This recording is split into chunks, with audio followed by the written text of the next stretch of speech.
Hi, welcome to yet another video of Acharya Nidana Academy. In this particular video, we are going to discuss the relation between Rogamarga and the Panchakarma, effects of Panchakarma. Right? Before going into this particular subject, we are going to discuss first regarding the different concepts. If we know about the physics, chemistry, and biology and fundamentals of Ayurveda, any of the fundamental which is being explained in Ayurveda can be learned very deeply.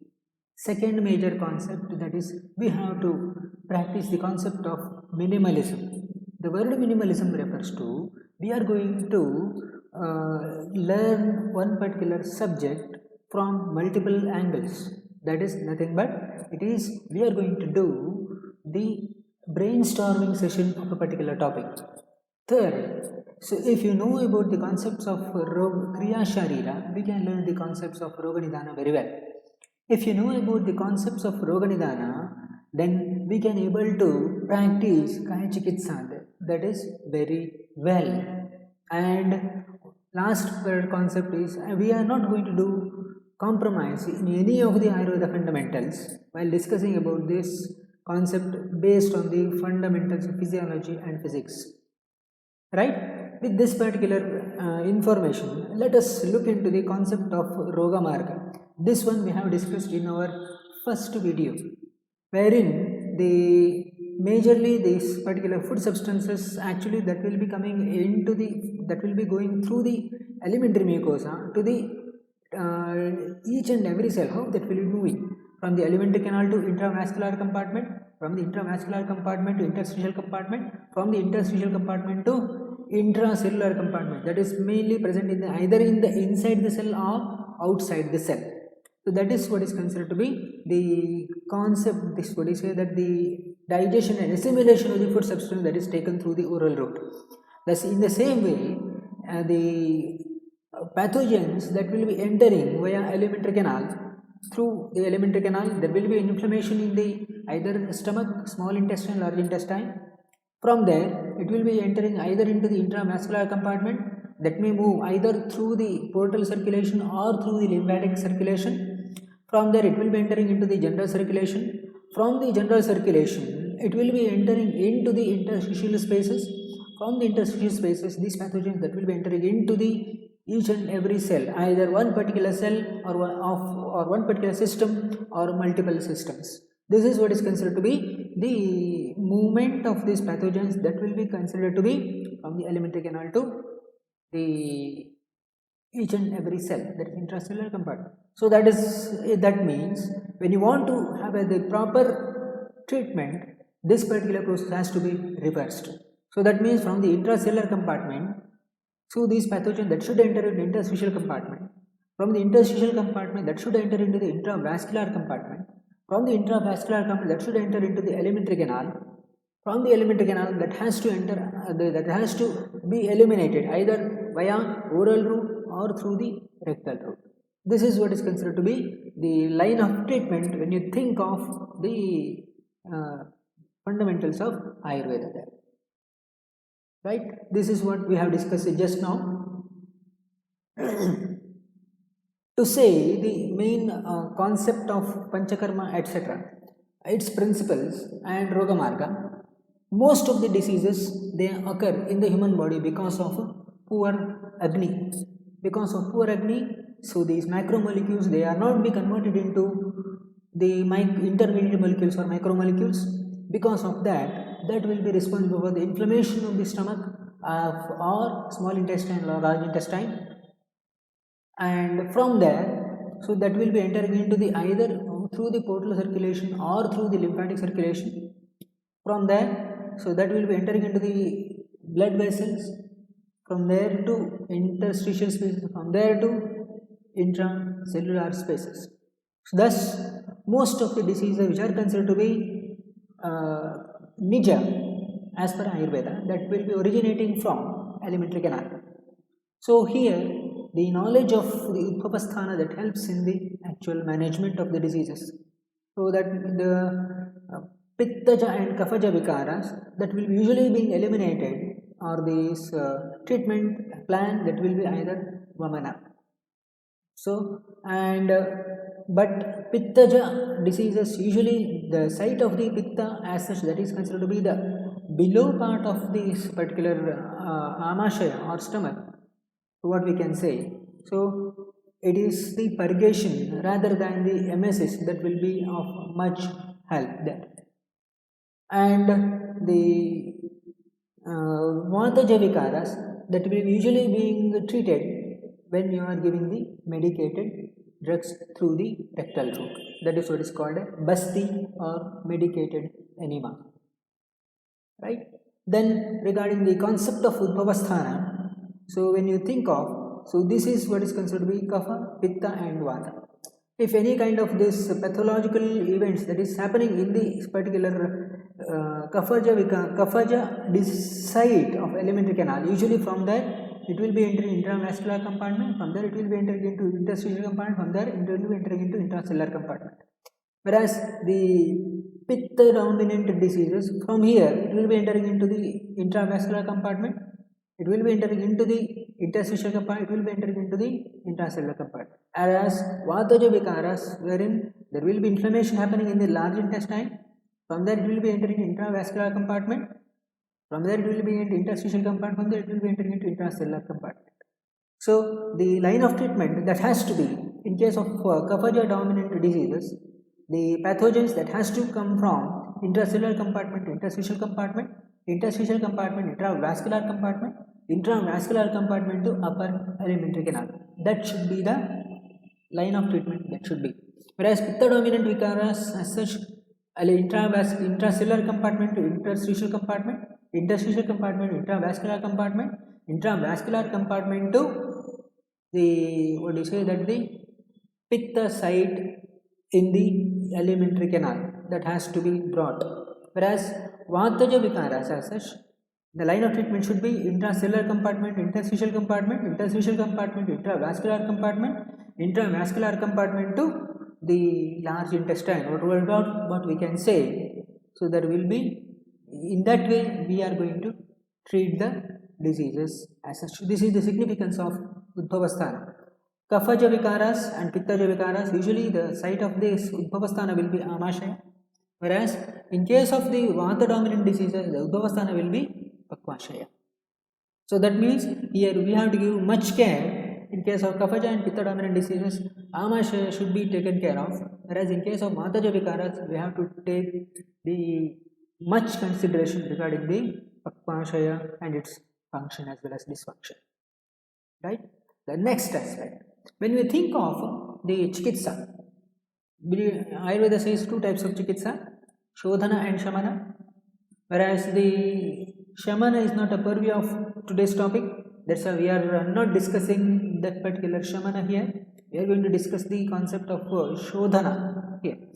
When you think of Shodhana, first of all, we are going to give some kind of the pre-operative procedures in the form of Snehana and Swedana. After that, we are going to give a particular gap, and after that, we are going to give the proper Shodhana therapy. This is applicable only in case of Vamana as well as Virechana. Right? So when you think of the pre-operative procedures or Purakarma is concerned, Snehana and Swedana, they are the two procedures that will be planned. Wherein the Snehana is actually responsible for the smoothing of alimentary mucosa, one.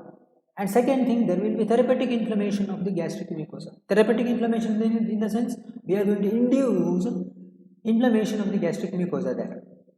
So, and when you are going to give this particular inflammation, inducing the inflammation, so that means the cells are having the increase in the size in the upper alimentary mucosa there, that is gastric mucosa. So that means if you are giving the Swedana, after this particular Snehana therapy, what actually happens is, so intracellular compartment, from the intracellular compartment, so that means there will be increased peripheral circulation that will be taking place. So that will be responsible for the transport of these pathogens from the intracellular compartment to interstitial compartment, and interstitial compartment to intracellular compartment or intravascular compartment. From there, it will be directly entering into gastric mucosa. Why? Because there is inflammation is happening in the gastric mucosa. There is no inflammation in the small intestine as well as large intestine. That is why, so this particular, in case of upper dominant diseases, so this particular pathogens that will be entering into the upper alimentary canal itself, wherein in case of Virechana, we are going to give the Snehana is the same. So wherein there will be the smoothing of the alimentary mucosa as well as therapeutic inflammation of gastric mucosa will be happening. But Svedana will be given for 4 days. During that particular 4 days, what again happens is there will be inflammation of the gastric mucosa that is going to get minimized. In that particular situation, what actually happens? There will be inflammation that will be persisting in the lower stomach as well as small intestine. There will be persistence of inflammation. So in that particular situation, if this particular the pathogens they are present in the intracellular compartment, that will be entering into the interstitial compartment. From there it will be entering into intravascular compartment. From there it will be entering into either lower end of the stomach or small intestine. So that's how these pathogens that will be entering there. So that means timing of administration of Shodhana medicine, that also determines the nature of movement of the morbid dosha there. As we have mentioned, so these pathogens that will be entering into the upper alimentary canal as well as the small intestine, in that particular situation, if you are giving this particular Shodhana medicine, so wherein Vamana we are going to give at a gap of 1 day after the Snehapana and the Vamana, wherein the Virechana that we are going to give nearly 3 days of gap of the Snehana and Virechana. At that particular time period, there will be the inflammation of the stomach or the gastric mucosa that will be minimized. So that means there is no possibility of MSS during the Virechana therapy there. In other words, if you are giving the Virechana therapy soon after this particular Snehana, so that may be responsible for MSS itself. That means we are not going to have the adequate effect when we are going to give this particular line of treatment during the Virechana medicine without giving a much 3 days of gap there. That is what is considered to be the plan. That is the concept of Shodhana therapy there, right? So here that is we have mentioned there, that is the Vamana usually being given after giving 1 day gap of Snehana. So that means if a person is taking the Snehana therapy, that is orally Krita or the ghee for a period of 3 to 7 days, then depending upon his physical strength, depending upon his illness, etc., we are going to give 1 day gap. After that we are going to give the Vamana. Wherein Virechana, we are going to give after 3 days of gap of Snehana there. On the 4th day, we are going to give purgation medicine. At that particular time period, there will be the inflammation of the stomach or the gastric mucosa that is going to get diminished. So that is why there is no question of MSS when the person is having the person is given Virechana, because we have bypassed the inflammation of the gastric inflammation phase. So that's what we have mentioned. Inflammation of this gastric mucosa and small intestine or the enteritis or the will be persisting, which will be leading to the increased movement of these pathogens from the either intracellular compartment further to interstitial, intravascular, from there either stomach or the small intestine. This is what is considered to be the main line of treatment as such. The Ayurveda says Asana Margaharana is the main line of treatment principle. Asana Margaharana means what? The elimination of morbid dosha through the nearest route. So that means if a person is suffering from kapha dominant diseases, the elimination of the dosha will be done through the oral route. If the person is suffering from pitta dominant diseases, the elimination of the dosha that will be done through the rectal route, wherein the medications that will be given orally. Wherein the basti, wherein we are going to give the medicine through the rectal route, which is responsible for the inflammation of the large intestine or colon, and there will be elimination of this morbid dosha or the pathogens through the rectal route only, wherein giving the nasya that will be leading to the inflammation of the nasal mucosa. From there, the pathogens that will be eliminated, that is being present in the head and neck. And rakta mokshana, in case of localized lesion, that is what is considered to be the bloodletting, localized lesion, the pathogens that will be usually concentrated in one particular area of a skin. If we are eliminating through do the bloodletting, these pathogens that will be eliminated through the either intracellular compartment or interstitial compartment or intravascular compartment of the affected tissue. This is what is considered to be the concept of asanna marga harana. Right?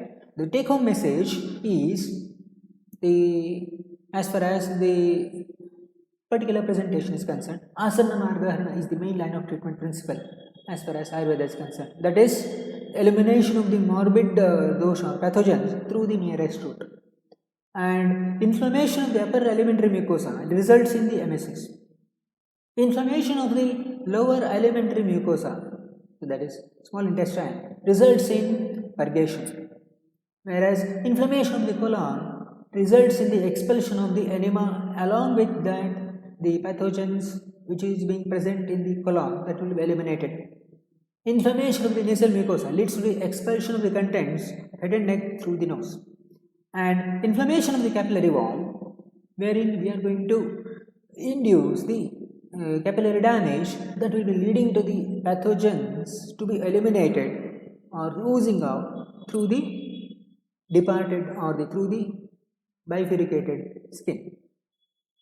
So, what about the major key takeaways of today's discussion? Please list below and share this particular video to the maximum number of people if you are liking it. And what is the major point of discussion you want to have in the coming videos? Just mention below in the comments. I am seeing your comments, and let us make the videos in the next coming days. Right? Thank you.